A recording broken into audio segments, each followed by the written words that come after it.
Front રનિંગની આશંકાએ સેબીની ક્વોન્ટ mutual ફંડની ઓફિસમાં search અને seizure. ક્વોન્ટ mutual funday SEBI દ્વારા તપાસની પુષ્ટિ કરી કહ્યું, રેગ્યુલેટરનો દરેક પ્રકારથી આપીશું સાથે રોકાણકારોના સારા રિસ્ક એડજસ્ટેડ રિટર્ન માટે પ્રતિબદ્ધ.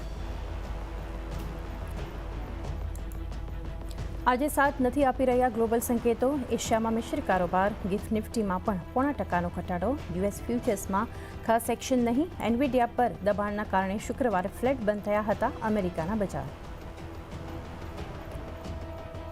કાર ટ્રેડમાં 10.4% સુધીનો હિસ્સો વેચી શકે છે હાઈડેલ અને મેક્યુરિક ઇન્વેસ્ટમેન્ટ. આશરે 4.25%ના ડિસ્કાઉન્ટ પર ₹820 પ્રતિ શેર ફ્લોર પ્રાઇસ નક્કી. ₹900 કરોડ સુધીની બ્લોક ડીલની આશંકા.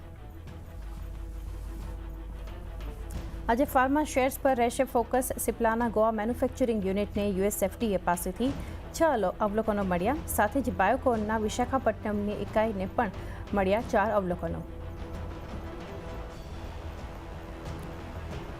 હાઈવે બનાવનાર અને ઈ કોમર્સ કંપનીઓને જીએસટીથી રાહત. જો કે ફર્ટિલાઇઝર પર હાલ કોઈ રાહત નહીં. કાઉન્સિલે મંત્રીઓના સમૂહ પાસે મોકલ્યો મુદ્દો. અને 18મી લોકસભાનું પહેલું સત્ર આજથી શરૂ થશે. સાંસદોનું થશે શપથ ગ્રહણ. 26 જૂને લોકસભા અધ્યક્ષની થશે ચૂંટણી.